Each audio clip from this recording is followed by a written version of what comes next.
السلام الله عليكم أصحابتي يدا كحيران برتا يدا يوتيوب كمال كستا الدنيا دا كجوكتان halkan waa Bushai Studio Melbourne oo aad kaga barateen alaaba barnaamijyo idin xiiso geliya subscribe saar gambalelkana click si aad u noqoto qofka ugu horeeya ee soo gaara barnaamijyadeena hana iloobin laagta iyo sheerka barnaamijka maanta waxa idin daadihinaya anigoo Maxamed Xuseen Abuukar Maxamed Xarbiya markana Rihanna. Welcome to my first ever artistry class and beauty talk with Fenty Beauty. Rihanna ayaa raaligelin ka bixisay kadib markii ay baahisay hees muran dhalisay bandhigeedii ugu dambeeyay ee Savage X Fenty.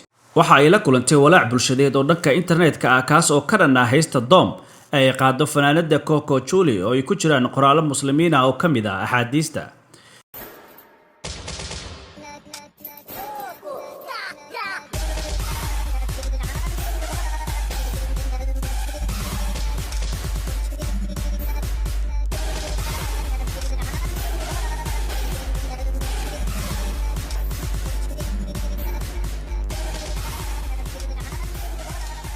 Rihanna ayaa sheegtay adeegsiga heestaasi inay ahayd mas'uuliyad daro iyo daacad ahaan uu ahaa qalad taxadar la'aan ah. Axaadiistu waa qayb ka mid ah qoraalo la aruuriyay oo la rumaysan yahay inay yihiin ereyadii uu ku hadlay nabigeena Maxamed nabadgelyo naxariis korkiisa ha ahaatee.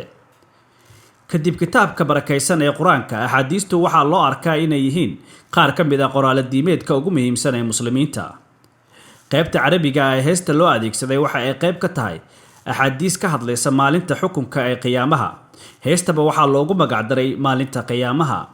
Coco Chuli ayaa ayna dhankeeda raaligelin ka bixisay iyadoo sheegtay inaysan ka warqabin in heesta ay ku jirto erayo ku saabsan Islaamka. Astaanta Rihanna ee bandhigeeda quruxda iyo xayeysiinta dharka ee Fenty ayaa lagu amaanay siday ugu heelan tahay hirgelinta kala duwanaanshaha. If you're going to be up here, you got to help me, buddy. laakiin qaar ka mid ah taageerayaasha muslimiinta ah ayaa su'aal ka keenay adeegsiga heestaasi xilligaasi oo si toos ah looga daawanaya Amazon Prime markii ay taariikhdu ahayd 2 Oktoobar. Hodan Lin oo 26 jir ah waa qoraa wax ka qorta quruxda oo taageero u ah Rihanna iyo bandhigeeda Fenty, laakiin waxay u aragtaa in qalad ay tahay in heestaasi lagu soo daro showga.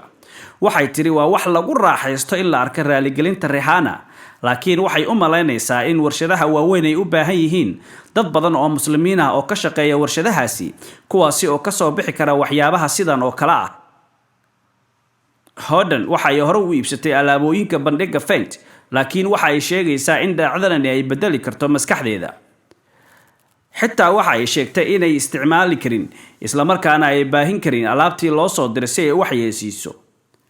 Uma malaynaya inaan iibsan doono badeecado ama xitaa aan ka xayeysiin doono barteeda Instagram-ka. Macna ahaan waxaan haystaa sanduuq alaabooyin Fenty ah oo la ii soo diray si aan wax ugu qoro ama u curiyo. Mana ogi sida taasi u dareemayo. Tani ma ahan markii ugu horeysay ee Rihanna lagu eedeeyo dareen la'aan dhanka diinta Islaamka ah. Sanadkii 2013 waxaa laga codsaday inay ka baxdo masjid ku yaala Abu Dhabi markii ay sameysay sawir aan munaasab ahayn. Warshadaha dharka ayaa lagu eedeeyaa inay sameeyaan anshax xumo dhanka Islaamka ah.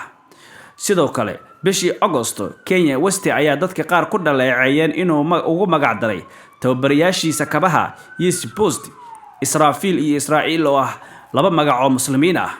guud ahaan barnaamijkii aanu ku eegayna Rihanna waa naga intaa. Barnaamijka waxaa idin daadihinaya anigoo Maxamed Xuseen Abuukar Maxamed Xarbiya. Ha iloobin inaad subscribe saarto gambalelkana click si aad u noqoto qofka ugu horeeya ee soo gaara barnaamijkeena. Sheerta iyo laagtana waa dhankaaga. Guud ahaan barnaamijkii waa naga inta dib dambe aan ugu kulmeyno barnaamijka iyaga kan xiga waa Xarbiyo idin leh nabad.